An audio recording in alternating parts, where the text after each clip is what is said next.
राधे राधे। हरे कृष्णा। कैसे हो आप सभी लोग? आशा करती हूँ आप सभी परम मंगल में होगे, स्वस्थ होगे, अच्छे होगे। लगभग नवरात्रे हमारे द्वार पर आ ही चुके हैं और नवरात्रों में आप लोग अखंड ज्योत जलाते होंगे। अखंड ज्योत जलाने की भी कोई विधि होती है, कुछ नियम होते हैं। तो आज मैं आपको वही नियम बता रही हूँ। मैं जो ये नियम आपको बता रही हूँ, ये देवी भागवत के अनुसार बता रही हूँ।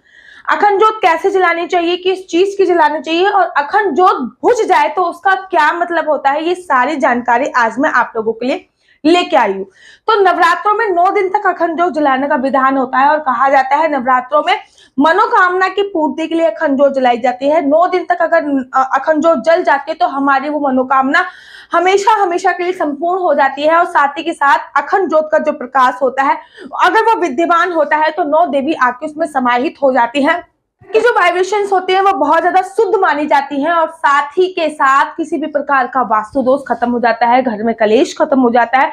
अखंड ज्योत जब जल रही होती है तो प्रतीक होती है कि माता रानी हमारे घर पे विराजमान है और बहुत विधि विधान से पूजा हमारी संपन्न हो रही है। तो अखंड ज्योत जलाते वक्त आपको क्या क्या नियम करना होता है, आज मैं आपको इन शॉर्ट में यही बताने वाली हूँ। सबसे पहले अखंड ज्योत आपको तब जलानी है जब आप जो भी बो दो, कलश स्थापना भी कर लो। कलश स्थापना करने के बाद, जो बोने के बाद, फिर आपको जब पूजा स्टार्ट करनी है तो सबसे पहले आपको अखंड ज्योत ही जलानी होती है। अखंड ज्योत के लिए आप कुछ इस टाइप का भी दिया ले सकते हैं या फिर मिट्टी के दिए में भी जला सकते हैं। मुझे आज भी याद है कि अपनी शादी से पहले मैंने मिट्टी के दिए में काली माता के लिए अखंड ज्योत जलाई थी, लेकिन शादी के बाद मैं पीतल के दिए में ही जलाती हूँ। ये भी साफ करना है, मैंने निकाला है, अभी भी साफ करूंगी मैं इसको। तो इसमें एक ये होता है, आप लोगों को पता होगा, ज्योत वाला।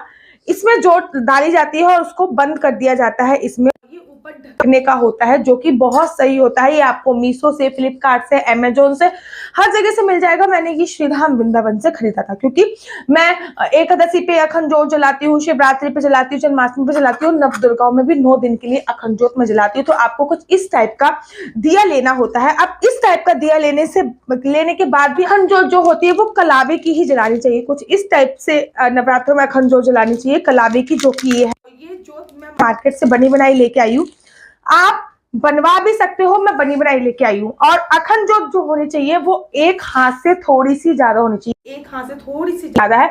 और यही पूरी रेशियो होता है अखंड ज्योत का। हाँ, ये मैं पूरी बनी बनाई लेके आई हूँ, कुछ इस टाइप की आप लोगों को दिख रही होगी। और आप चाहो तो कलावा लेकर और उसमें अपने हाथ में घी लगा के अखंड ज्योत को मत सकते हो, कुछ इस टाइप से अखंड ज्योत बन जाएगी। तो ये जो अखंड ज्योत है ये पूरी 9 दिन तक जलनी चाहिए। और अखंड ज्योत जो होती है वो एक हाथ से थोड़ी सी ज्यादा होनी चाहिए, जो कि ये है। अब आपको अखंड ज्योत जलाते वक्त क्या क्या नियम का पालन करना है वो मैं आपको बताती हूँ।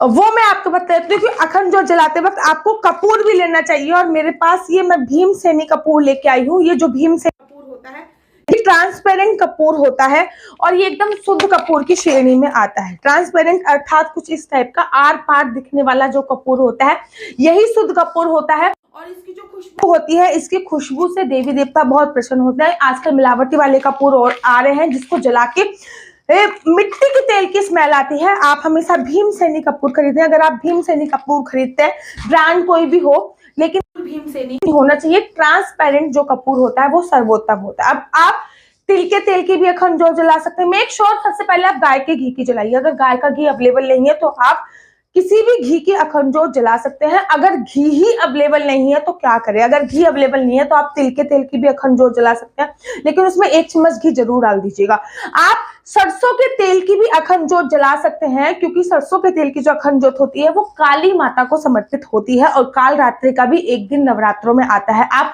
नीम के तेल की भी अखंड ज्योत जला सकते हैं। आप बादाम के तेल की भी अखंड ज्योत जलाई जा सकती है, ठीक है ना।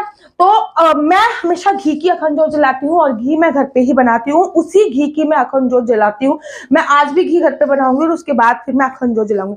अखंड ज्योत जलाने से पहले फॉर एग्जाम्पल ये मेरी अखंड ज्योत है तो सबसे पहले जो चौकी होगी उसके नीचे मैं चावल रख लूंगी। यहाँ पे मैं चावल रख लूंगी और चावल के ऊपर फिर मैं अखंड ज्योत रखूंगी। अखंड ज्योत को हमेशा आसन देना बहुत जरूरी होता है। बिना आसन के आपको अखंड ज्योत प्रज्वलित नहीं कर सकते हो। आसन में आपको चावल देना होता है। चावल का एक भी दाना टूटा हुआ नहीं होना चाहिए, जिसको अक्षत बोलते हैं। एक भी दाना टूटा हुआ, उसके ऊपर आपको अखंड ज्योत रखनी है। और अखंड ज्योत रखने के बाद फिर आपको यहाँ पे स्वास्थ्य स्वास्तिक बनाना है, और स्वास्तिक बनाने के बाद हल्दी से और चंदन से और रोली से इसकी पूजा करनी है। पूजा अर्थात हल्का सा पुष्प चढ़ा के पूजा करनी है।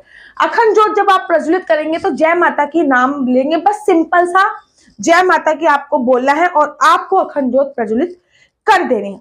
अखंड ज्योत में अगर कपूर डाला जाता है तो बहुत ज्यादा शुभ मानते हैं। अखंड ज्योत में अगर कपूर डालते हैं तो बोला जाता है कि अखंड ज्योत में जब हम कपूर तो हमारा शुक्र स्ट्रांग होता है, और हमारा शुक्र जो होता है वो हमारे लग्जूरियस लाइफ से रिलेटेड होता है, जैसे कि घर हो गया, मकान हो गया, दौलत शोहरत, शुक्र स्ट्रांग होता है। साथ ही के साथ इसका रीजन ये भी है, अखंड में अगर हम कपूर डालते हैं तो जोत बत्ती जो होती है वो बहुत अच्छे लंबे टाइम तक चलती है। फिर एक प्लेकर आपको लेना है, प्लेकर की मदद से ही आपको अखंड ज्योत बढ़ानी होती है। प्लेकर जो जानते हो ना, नया प्लेकर लेना है, उसकी मदद से ही आपको अखंड ज्योत बढ़ानी होती है। इस बात का ध्यान रखना होता है। अगर आपने नवरात्रि के प्रथम दिन अखंड ज्योत जलाई है तो आपको 24 घंटे तक छेड़ने की आवश्यकता नहीं है, क्योंकि वो 24 घंटे तक ऐसी ही जलेगी। अगले दिन जब आप पूजा करो तब हल्की सी अखंड ज्योत आप बढ़ा दीजिए।